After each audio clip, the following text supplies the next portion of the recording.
Collage with Khushi. This is Zoe. Hi guys. Yeah. I am so excited to be here. Thank you for having me. I am, I kind of hate saying the word like, oh, I'm a creative, but I guess you could say I'm a creative. I feel like I'm like doing a lot of things all the time, but I'm a designer. I'm a graphic designer. I'm in school for that right now. And then I also DJ and I'm a tattoo artist. A little bit less right now because of timing, but I do still do it like when I can. And then I would just say like generally I'm an artist. I just love making stuff all the time. And can I curse? Yes. Okay. I love making shit all the time. I'm happy you're here, and I'm really excited. I'm really excited. Okay. I'm so excited to collage. I'm so excited to yap. Like all my favorite things. This is just all my stuff. Wow, great stuff. Okay. I have a lot. So these are scraps. These are just like pieces of paper, like floating. Like there's so much shit. I have way too much stuff. I feel you. I have like fat stacks of magazines that I collect to like collage, and like they're just everywhere. It's like low-key traveling with this was so. Oh my god, you traveled with this? I traveled with a few, and then some of these got gifted to me, and I was just like, ooh. This is beautiful. Definitely want to do something with this situation. Feels like almost illegal cutting this up. It's so beautiful. I know. When I first got them, I was like, should I? No, and then I did. And then you did. Then I did. You're like, well, everybody make more shit right now. Everybody make more shit right now. Yes, Same. exactly. I have my horoscope here, but it's in Italian, so I guess we'll never know. But I'm gonna keep it anyway. I'll Google Translate it later. Yeah. And see. So you're in design school. I am in design school. How do you feel about design school? I have a lot of feelings about it. Honestly, I feel like I'm a pretty opinionated person. So Okay. let me start from the top and give you The rundown. The rundown. So when I was about 16, I was a sophomore. Like we're going way back. I mean, I guess it's not that far back, but it feels kind of like way back. Yeah. I took this class and it was like a career readiness kind of class where they were basically like, figure out what you want to do with your whole life. And I was like, holy shit, dude, like I'm a sophomore in high school. Like I can't, like I don't know yet. I don't know. Mm-hmm. But while I was in that class, I happened across, because we had to like look at like what we want to study, you know? Yeah. And so I happened across this major called visual communication design, which they did have at UW. And at the time I was like, there's no way I'm going to UW. Mm-hmm. I was like, I'm going to California, but I was like, why would I pay $60,000 a year in tuition to go out of state if I could go in state? And so I was like, okay, I'm going to UW and I'm gonna do visual communication design. Like that was mine from the jump, because it's sort of like graphic design, but like a little bit different. And the program like to get in at UW is like honestly pretty intensive. And so I like, you know, I did the like intro class, I applied, and I didn't get in. And I was like, my life is low-key over. I was like, this is like the thing that I was gonna do. Like I was like, I'm going to be a designer. Like I was like, I'm so sure about that. And then I didn't get in and I was like, oh. I was like, literally, what do I even do now? Like I was like lost. And so I like had a full-blown crash out about it, and then I started doing photo media at UW, which I like really loved. Actually, I love photography. But then I was doing that and I was like, honestly, like I just don't think this is like what I'm meant to be doing. Like I'm like meant to be doing design. And so I reapplied for the major and I got in, and I'm so grateful that it like worked out the way it did, because I like have met like genuinely some of the most amazing people ever, like through being in like the year below. I mean, I met great people in the year above too, but anyway, So my thoughts on design school is like, overall, I love design school because I love design. Like I love like graphic design as a medium. It's like definitely what I want to do in my life. It's pretty like corporatized kind of, like especially being at UW. There's very much like an emphasis on like get a job this, get a job that, like work in big tech kind of, which is like super not my vibe. Yeah. And so like that's definitely something I've like kind of struggled with, of like trying to figure out like where I fit into this program that is like very heavy on like being, you know, corporate and like very job based. Yeah. And like I care a lot about learning the skills because like I love design, but I don't feel like as passionate about like the capital J job part of it all, if that makes sense. Mm-hmm. But it's like a very small program. Like I've been in classes with the same people for like 3 years now, and it's like only 20 of us. So it's like nice because you get to know people really well that way. So I like have good and bad feelings about it, but like I'm super grateful that I get to study it, you know? And now that you know all this information, how do you Right. look at the rejection from design school? I mean, honestly, like upon reflection on like my portfolio and stuff, it like really wasn't very good. Like I'm like, honestly, I don't know if I would have let me in either. Like my work wasn't like bad, but it just like wasn't good. And I honestly think a lot of that is because like I was really trying to do like what I thought they would want me to do, and less of like what I felt or who I felt I was like as a designer. And so like I think the second time around, like I redid some of my old projects just to be like objectively better, and I like did some more like personal projects that were kind of a bit more my style. I think it was like really good for me because it kind of made me like, I stopped putting it on like a pedestal as much, like the major of design, and also like even just like the idea of like, oh, being like in your major, like I kind of stopped. I was like, I actually can still do cool, good things and still do what I want to do, and it's like not like the end of the world. So I honestly think it was like low-key one of the best things that could have happened in that situation.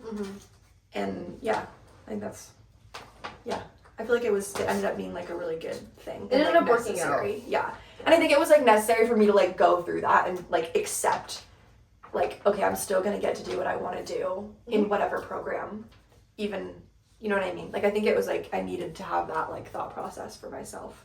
That's a good, healthy way to look at rejection, though. Yeah. It's so easy to get like caught up in the mentality of like, oh my god, I can't believe like this happened to me, and like totally. I just got rejected. But if you look at like, because you looked at like why you got rejected, and then and then use that for like self-improvement, like that's totally the way. Actually, that is the way you need to handle rejection. Exactly. Like there's a video of me somewhere, and I'm like I found out that I didn't get in, and I was like out to like lunch with my girlfriend, and we like had gotten our food for there, and I like started like bawling my eyes out at the table, and they were like, I'm gonna get it to go, and I was like that's probably a good idea. So I was like, I definitely had a full crash out about it for a while, but it ended up being good. It ended up working out. So it's like now. So it's okay. Do you like to bring political elements into your art?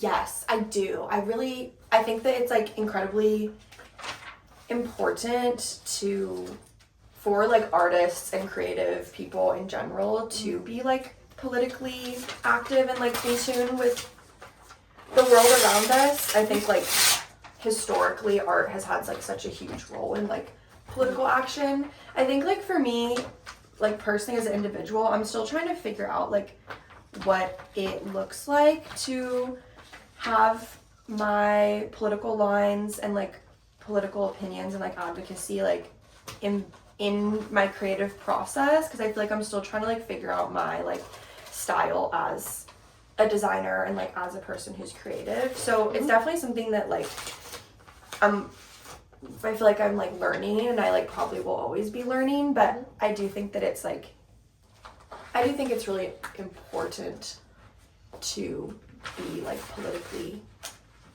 conscious like as an artist, and to like keep that in mind in like the kind of work that we create, because like creating has such a big role in like the culture, in like creating culture, right? And low-key bring back hashtags. That's my like 2026 bring back hashtags. Bring back hashtags? Yeah.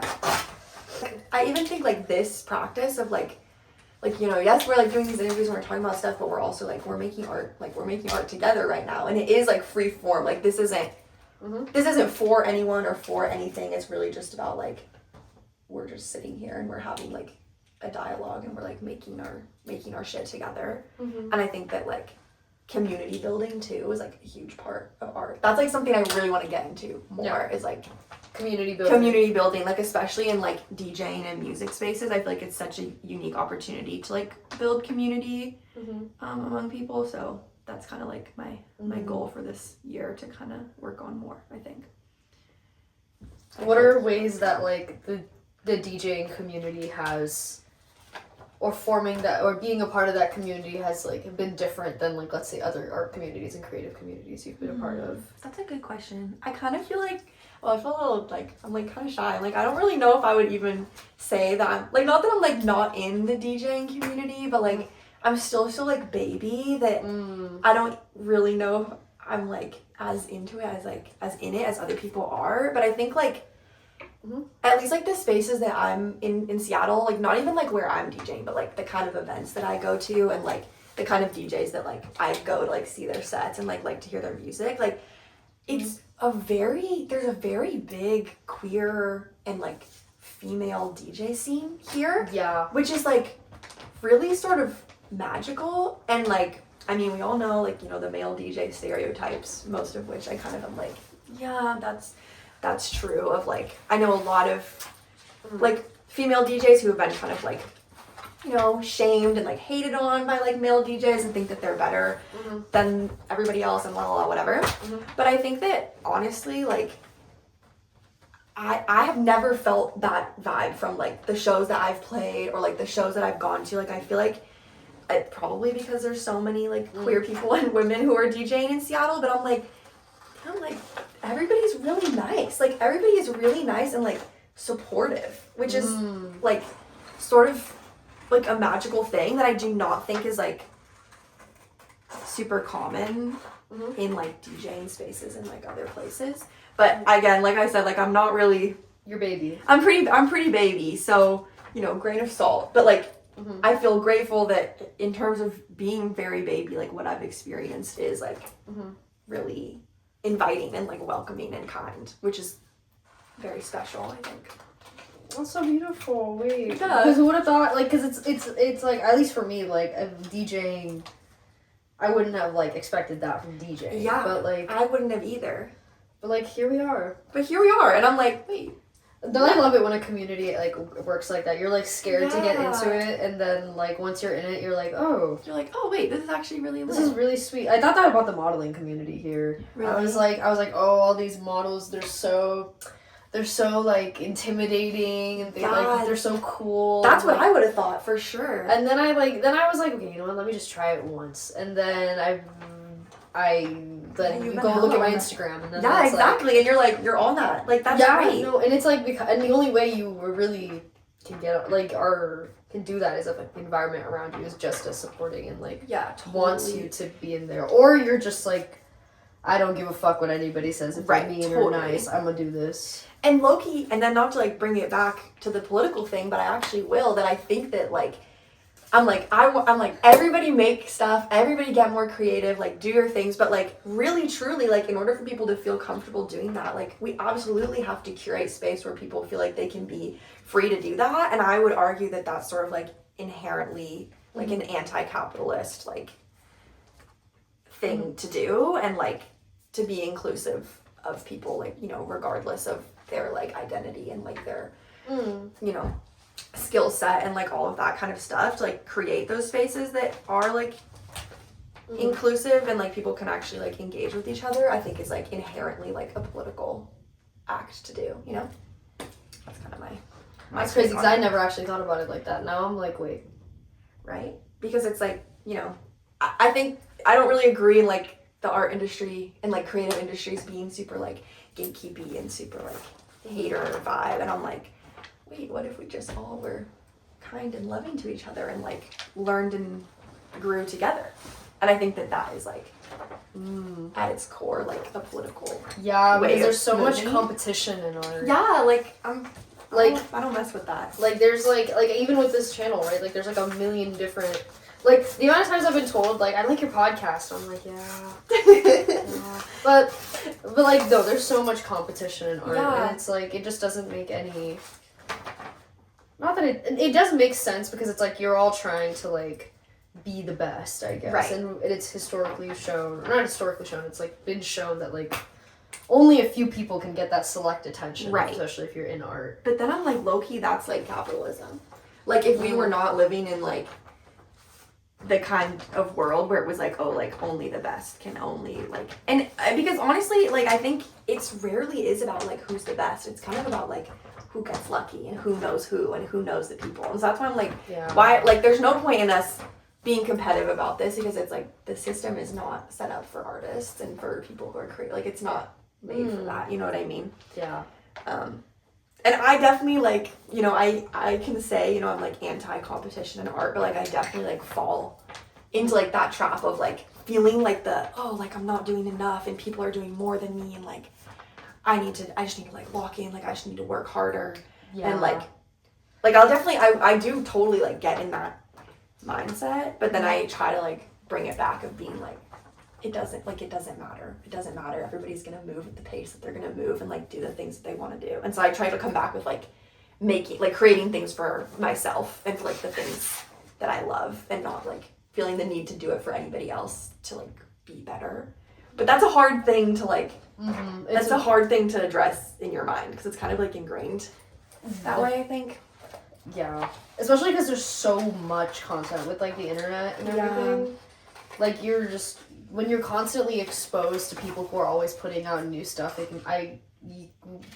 will always make you feel like you're not doing enough. Yeah, totally. And like, because I don't think our brains are like definitely not evolved for social media consumption at the rate that I sound like my dad. No, but like it's true. I know, but I'm like my mom being like, it's those damn phones, and like now that I'm older, I'm like, it literally is those damn phones. It's those damn phones, but like, but also there's so much like beauty that comes, like that's sort of the two sides of the coin. I'm like, wow, I love seeing all of these things that people are creating, and it's making me inspired, and I love supporting my friends, and they're making their things, and like I love, like, you know what I mean, like I love being surrounded by creative content. Yeah. And then it's like the other side of the coin where I'm like, oh my god, there's so much content. Like, no, I can never know where the stars may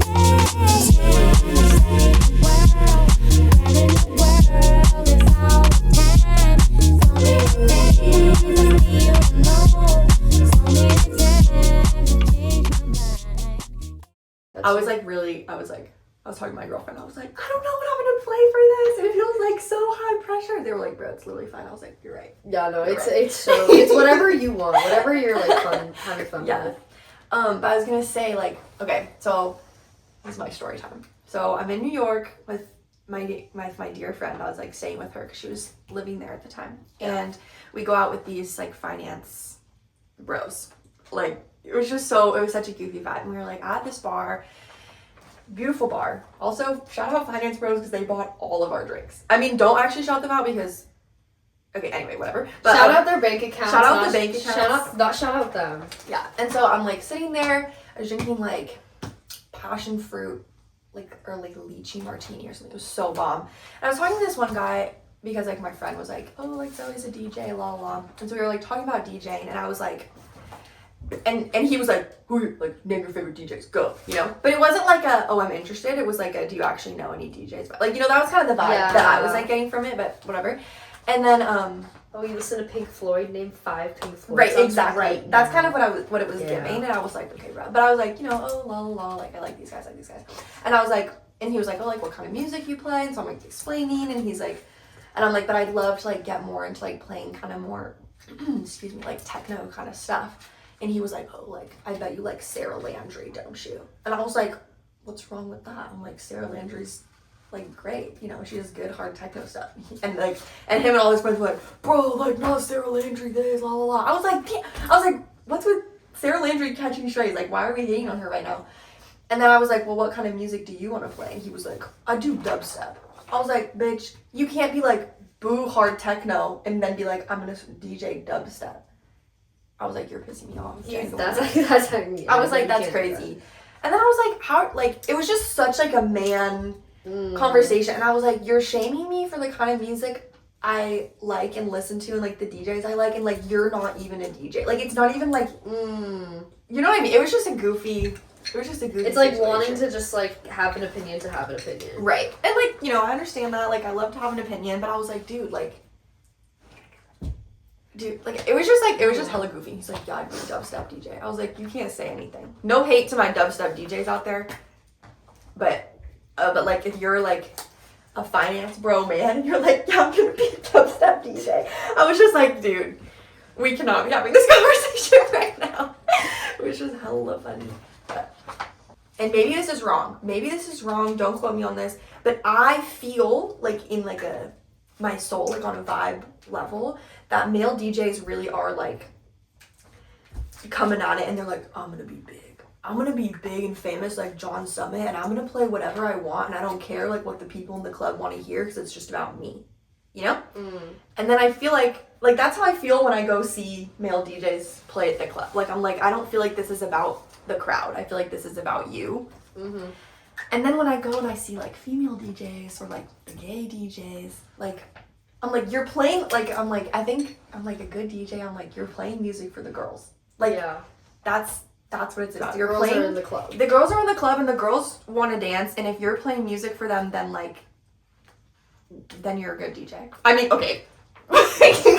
Maybe that's a bit of a generalization. But I am a big believer in like, you don't have to be super good at like the actual like technical DJ skills if you have good music taste and you can flow through it like well in like a way that people wants to hear. And I do think that, you know, non-male DJs tend to be better at that, to be honest. The science behind it, there's none. It's just what I feel in my but heart, what you feel soul, is and correct. gut. Right. Thank you. I try. What you're feeling, but it's like, but I know in my heart that like I'm correct. But I know in my heart that it's true. I like that you have like a style of your collaging. I'm starting to figure out what my style is. I'm like, I think it took like almost like a year to figure out what it is, but I think I'm starting to figure out. Yeah. Like, I like when it goes like out the borders, when it's like like you can't really like when you can't hold it in your hand. It's just like you have to like No, that's awesome. like that's how you know it's done by me. And then I like that it's like, I don't know, I feel like this is another thing is like people are always like wanting to develop their style, and I'm like, you don't just magically have a style. You gotta like create it. Yes. Like, yeah. No, you have to create your style. And it's like you have to learn over time, and like your style's gonna evolve, you know? And like, and that's again going back to like, sometimes you just gotta do it for yourself to figure out what you like to do, like whether that's collaging or DJing or designing or tattooing or being art, like whatever it is. Like sometimes you just have to try literally everything and then see what sticks. Yeah. I wish that this was like on the bottom of this. I'm gonna see if I can like remove it and then put it and then put these things back. And then I think that will be my final touch. Yeah, I'm putting my last little thingy. Boom. Yeah. Collage. #done. Yay, cute. Check it out, YouTube. Ooh. So this is Zoe's collage. Is mine. Yay. Well, before we leave, we have to say bye. Stop! No, I'm just kidding. No, but thank you for coming. Thank you for like coming on my show and like thank you for having me. Doing the DJ set and everything. Yeah. And, like I'm so excited. I'm so excited. I can't wait to see how you edit it, and I'm sure that it will be beautiful in whatever way. Thank you for having me. No, thank you for also sharing your thoughts. I think you have a lot of good thoughts. And thank you. I have a lot of thoughts. That's like one of my I low key cannot shut up, guys. Like you're like, let's do an interview. I'm like yeah, I just get to talk for like that's like my problem in class is I do not stop.